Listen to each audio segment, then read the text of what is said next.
Come on, little one, keep up. I'm sorry for my harsh tone, but it is absolutely imperative that you do not leave my side whilst we are out here. The swamps are a very unforgiving place, even now in the middle of the day. Many dangerous things lurk here. I do not undertake this journey lightly. The journey will take us 2 days. Are you absolutely sure you wish to accompany me? It is perhaps that your curiosity at meeting a patron in the flesh has got the better of you. Very well.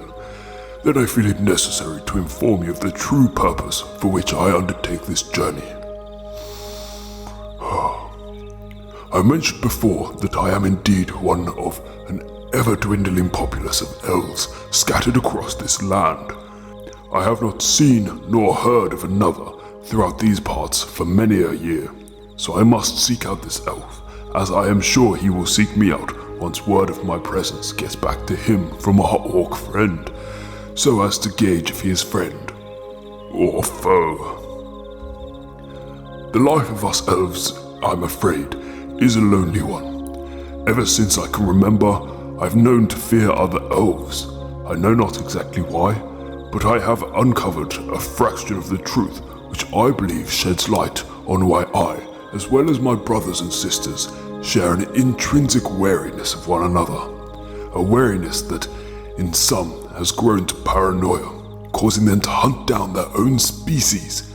Yes, child, I must admit that a long time before you began visiting me, I was visited by another elf. A lady elf who spoke softly and asked for refuge. Against my better judgment, I let her stay. Luckily, I am a light sleeper, and I woke seconds before she would have plunged a knife into me. I bested her, of course, although I did not kill her. I simply sent her injured out into the night, which is as good as any death sentence. Enough of gloomy matters. You are interested in the differences of our biologies, yes? Let's start there. As you can see, child, I'm a great deal taller than yourself. Most of this height coming from my exaggerated limbs. It seems us elves evolved as hunters, though what we are built to hunt I do not know. All elves I have known have had long legs and arms built for speed and power, with explosive calves and elongated ankles. We also seem to have a posture that promotes a heavy forward tilt, again lending itself to speed, though I must say my gut seems to have hampered me in this department. It appears I am too fond of fried gronkanickel. One piece of anatomy I definitely have not lost, however, are my peculiar hands.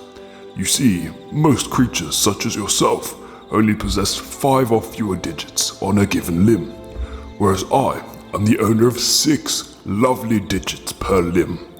On my hand, these digits are arranged for finesse and dexterity, with a thumb on either side of my hand.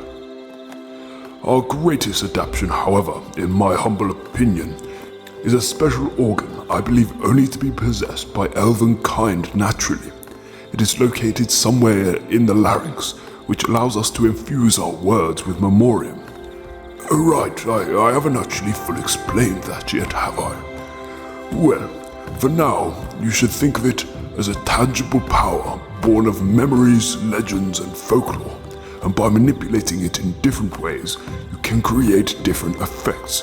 For example, when I healed you after your encounter with that enraged orc. Anyway, back to the skills I've attained from my heritage. You may have come across a material. The true thing is somewhat rare, though sham imitations are all too common. This material can only be properly created by those who share my ancestry or specific adaptations. I'll explain what I mean by that in more detail soon, as most people modify themselves with adaptations to cope with our harsh world. I keep getting sidetracked. There is so much to learn, and you can see where even my vast knowledge is flawed and patchy in places, and it takes so long to explain. That is why I've written journals, so that if ever I am harmed, my knowledge lives on. And that is of utmost importance, remember this. I know this to be true to the core of my being. As I was saying, This glass can only be produced by Elven glass blowers, an ancient technique from the Great Before, one of only a very few memoriam manipulation techniques from that time that still exist. As we infuse the glass with memoriam from crystallized deposits, as we blow the glass into shape, allowing it to be an excellent channel for memoriam, especially when used for welding rites. As the infused memoriam is directionally fixed, guiding the energy used in the process of casting directly towards the point of your object. I shall explain the fundamentals of memoriam to you soon, child. There is much more I can tell you about elves, but I'm afraid I must mentally prepare for the potential confrontation ahead of me. Once our business at this guild hall is concluded, I promise I will tell you more.